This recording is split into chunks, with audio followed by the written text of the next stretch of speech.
Making a kids' movie is an art form that is more complex than it may seem on the surface. Take a beloved character coupled with easy humor and integrate jokes for adult and mature themes so it can transform into a film that anyone can enjoy. That's the kind of picture director Joel Crawford and producer Mark Swift were hoping to create when working on Puss in Boots: The Last Wish. It's a sequel to a spin-off that didn't just earn a nomination for Best Animated Feature. It's also getting rave reviews for tackling sensitive topics like anxiety and mortality. I had the opportunity to talk with Joel and Mark about their Academy Award nod and the strides that animated movies are making. First time nomination, right? Yeah. Exciting, guys. How did you find out the news? I think I was getting my kids ready for school, and and I found out that we were nominated, which is overwhelmingly just awesome. It's a huge surprise. My phone started buzzing next to my bed, and I was like, I knew the nominations were coming up, so I was waking up, going to sleep, waking up, going to sleep, and I fell asleep for the nominations, but then my phone went off, and I was like, that's a good sign. Hey, slow down! I know what I'm doing. What? What?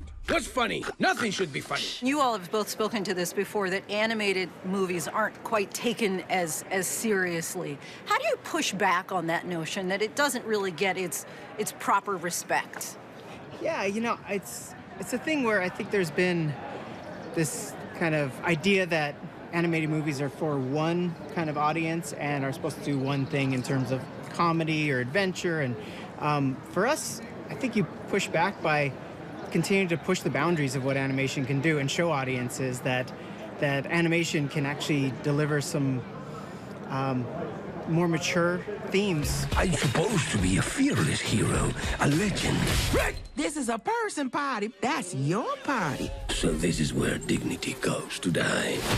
Puss in Boots has done where it's resonated not just with families, but teenagers, 20 years old.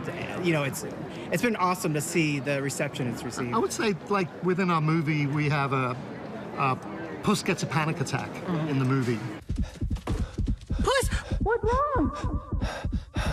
And we play for real.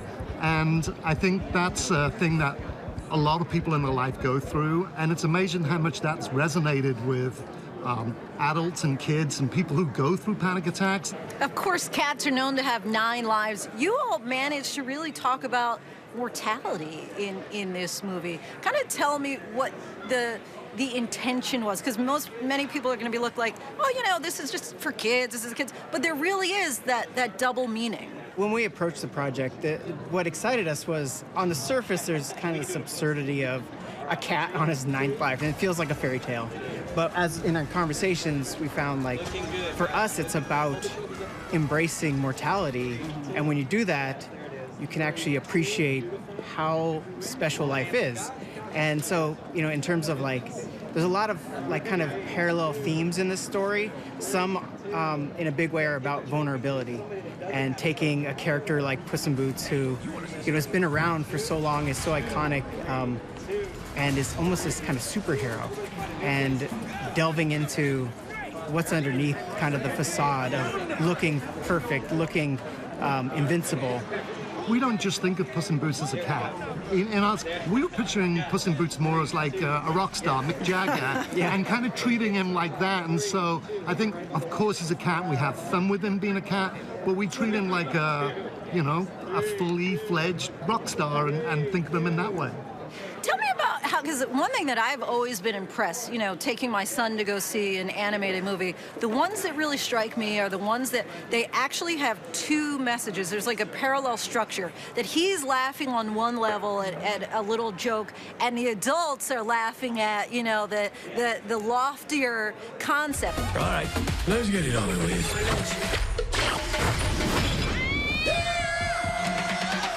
Difficult is that, to have those kind of intertwined messages and themes and jokes throughout a movie? I would say we make the movies for ourselves, and you'll find this a lot in animation, where we're all adults, we're making these movies, so obviously that stuff appeals, but we're all very childish as well, and so it's very easy to lean into the stuff that we think would be funny for an 8 or 9-year-old, because we still think it's funny. So I think we kind of strike that balance. Yeah, and we also, I mean, I think a lot of those kind of the humor that plays for kids, but also there's another layer for adults, is also found from our cast. We have an amazing cast in Puss in Boots, and we improvise a lot. Was there a particular movie that you saw growing up, or as an adult perhaps, that you said, you know, this is for me, this is what I want to do?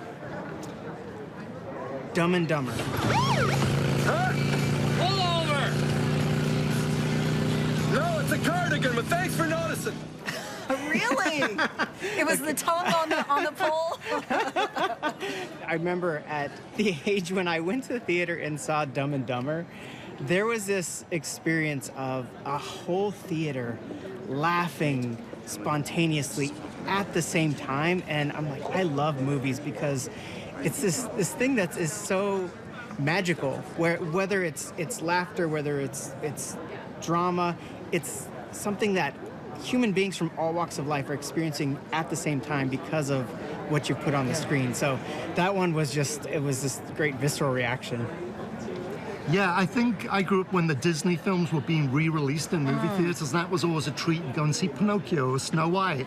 And it seems such a distant dream growing up in England and these movies being made in America, but yeah, I finally got there. Congratulations, guys. Thank we'll you. be pulling for you. Thank you. This is awesome. Thank you. Thank you. Thank you for your time. Find out how Crawford, Swift, and of course Puss in Boots fare in the Academy Awards ceremony by watching the Oscars on ABC Sunday, March 12th at 8 p.m. Hi everyone, George Stephanopoulos here. Thanks for checking out the ABC News YouTube channel. If you'd like to get more videos, show highlights, and watch live event coverage, click on the right over here to subscribe to our channel, and don't forget to download the ABC News app for breaking news alerts. Thanks for watching.